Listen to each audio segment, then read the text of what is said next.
More than 300 million people worldwide are living with asthma, and a quarter of those right here in the U.S. Yeah, and a new report out by the Center for Disease Control states that these rates are at an all-time high.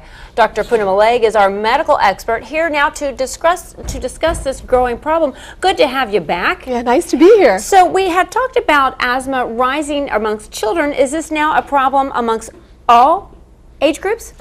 Yeah, I think you actually bring out a really good point. We all know asthma is a childhood disease, but last month there was a study that was just released about the baby boomer population, how the elderly population also get underdiagnosed with the condition.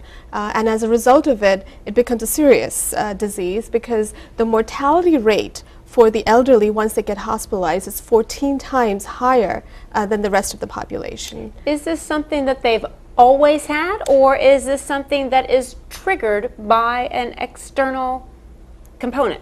A lot of the elderly do have had symptoms of asthma growing up as a child, and when they become older and they talk to their physicians, it's always, in many cases, sort of dismissed as part of aging, or maybe as a result of the underlying heart disease, or the fact that they're just deconditioned. And so it's important to be able to recognize it, because again, in studies, we've seen that this population is not only underdiagnosed but undertreated. And if undertreated, then mortality rates obviously go much higher. And I'm guessing, but you probably know this, is this part of the, as we age, immune system kind of goes down a little bit, and as we get older, you know, populations living, you know, well into their 70s and 80s now, we're seeing more of this. We're seeing more of this, and again, it truly does have a genetic link. So you do have a genetic predisposition to it.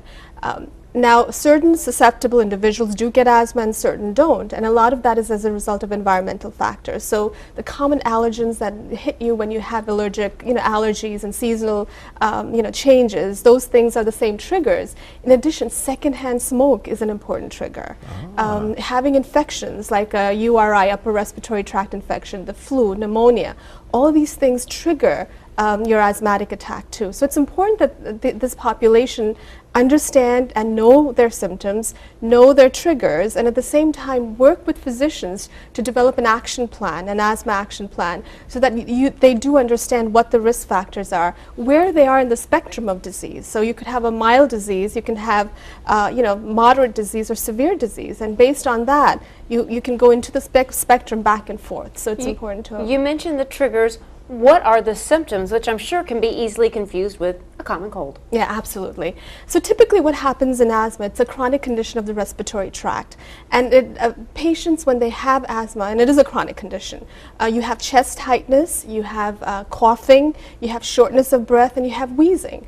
And you can have all or some of these symptoms. So it's important to know what your symptoms are, and really talk to the physician about how you're going to manage the disease. An interesting study that came out actually recently talked about physicians saying that they had talked to their the patients about the asthma, came up with an asthma action plan in 70% of situations. But when those patients were asked if they had an asthma action plan, only 27% said that they did. So there is that communication gap that we truly have to improve. So you have to follow the doctor's instructions is what you're saying. Not only follow, but if you don't understand the instructions, then you have to be an active and engaging partner in managing your own disease. You mentioned something earlier about the connection with smoking. Yeah. Is that something new, or have we known this for a while? We've known this, but again, the secondhand smoking is something that we don't elevate to that level. Obviously, direct smoking effects, we all know all the problems with that, but more and more literature now is on secondhand smoke, and that actually has shown to be a strong trigger. Can you cure asthma? Asthma is a disease that can be managed really well. It can be controlled very well. There is no cure for asthma. There is a certain population of children that outgrow asthma. However, a lot of these children, about 50% of the children, will have symptoms of asthma when they're older, when they hit their adult years or older adult life.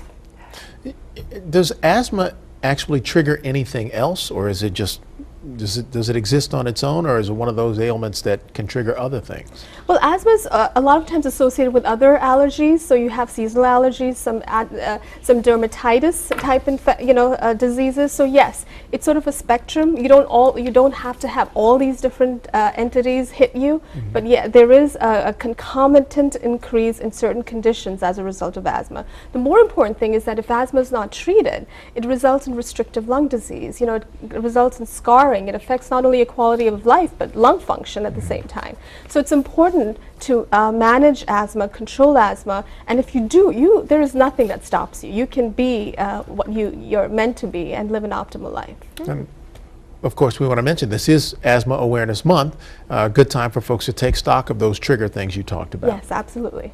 Thank you so much for your insight and analysis as always, and look forward to having you back again. Yes, thank you.